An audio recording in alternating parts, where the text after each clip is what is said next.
dubbadhu. Abrahaamatti dubbadhu kan Waaqa wajjin dubbatte. Dubbadhu. Tiksee nama namaan saboota keef yaaddu. Ijji dhiiga roobe duumessa akka argu. Laphee amootaatti jaalalli akka margu. Raammoorraa obsa bartee kan boochee laphee cabde. Guyyaa tokkoon xumurtee barootaaf kan dadhabde.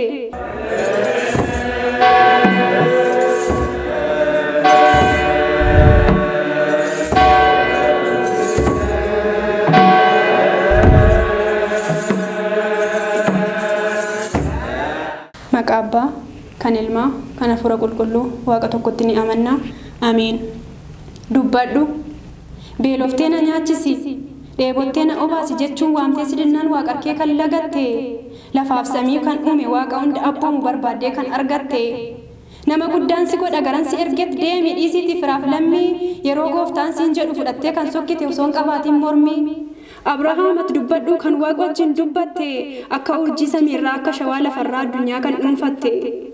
Dubbadhu Abrahaam. Jaalalaaf kabaja Waaqayyootiif qabdu. Keessummaa simachuuf halkaniif guyyaatti dadhabbii dadhabdu. Aarsaa qulqullaa'aa Waaqaaf dhiyeessite. Ilma kee Isaaqiin qalmaaf qopheessite. Dubbadhu Abrahaam akkatti waamamte jabina amantaa kee. Akkamiin eebbisan gara kee dhufanii sillaaseen mana kee. Dubbadhu.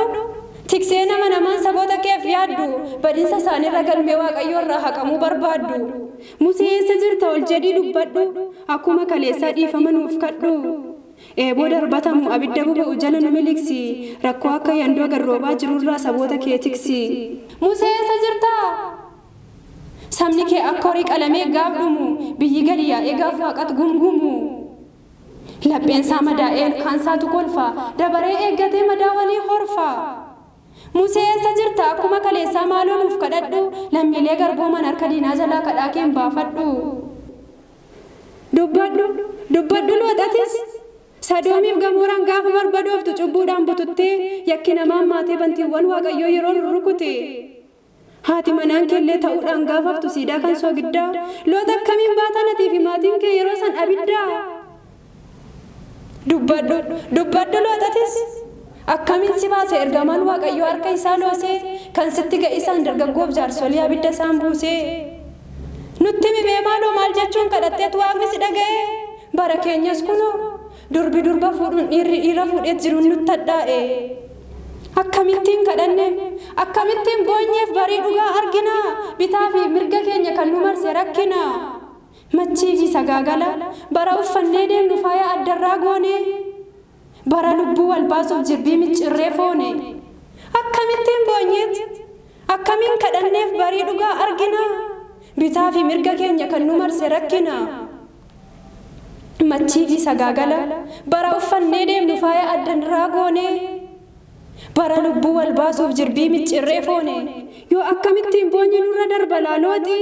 Du'aa of oolchuuf jecha akka lukkuu taallee yaabbannee bulla qooxii. Dubbadhu. Haraarri Waaqayyoo dacheerraa fagaate. Teeknooloojii jechuun yakkatu ammaate. Bokkaa roobsuuf caamsuun kan kadhattuuf biyya. Beelliif hongeen dhufuun namaaf horiit iyya. Dubbadhu Eeliyaas Waaqayyoon kadhattee xiqqoo kan baay'iste. Al torba sagaddee du'aa kan fayyiste. Foon keetiin ol baatee kan jirtu samiirra. Maaloo nuuf kadhadhu nu fayyis badeerra. Ijji dhiiga roobe duumessa akka argu. Laphee amootaatti jaalalli akka margu. Dubbadhu Eeliyaas daa'immantu boo'e.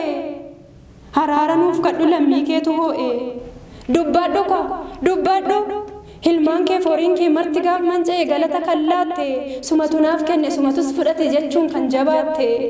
Iyyoob dubbadhu kaa garraamiif danda'an ibsaan dhagaaf feeltu. Waaqam gufachiisne rakkattee jibbamtee fuulli keellee eeltu. Gara laafummaan kee nama bira darbee kan raammoo lootuufi.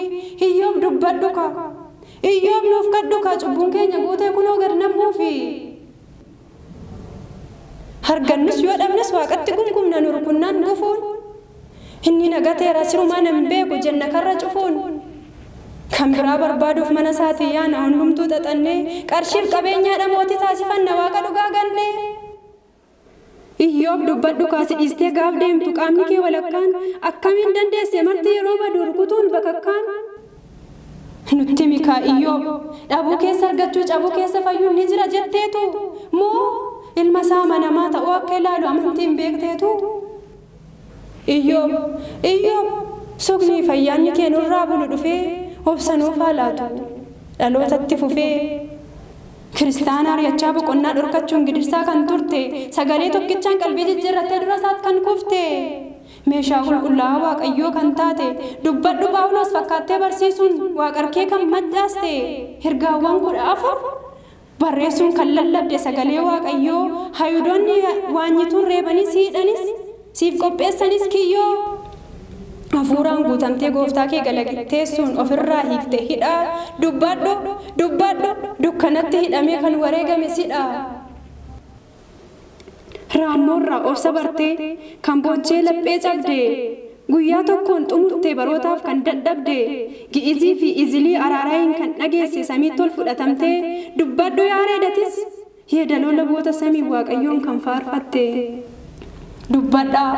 dubbadha warri waan hundarra gooftaa filattanii jaalala waaqayyoof kan wareegamtanii dubbadhaa kaaniif warra dadhaboota of bituu dadhabneef cubbuu keenyaan duunee warra awwaalamneef dubbadhaa kan dhugaa awwaallee mana sobaa jaarruuf jibbarra dhaabbannee jaalalaaf watwaannuuf dubbadhu aarseema dubbadhaa martinuu har'as nu barsiisa karaan inni sirriin kamiin akka ta'e nutti agarsiisa galanni waaqayyoof haa ta'u deessuu haadhasaa ulfaata fannoosaa hanga bara baraattamii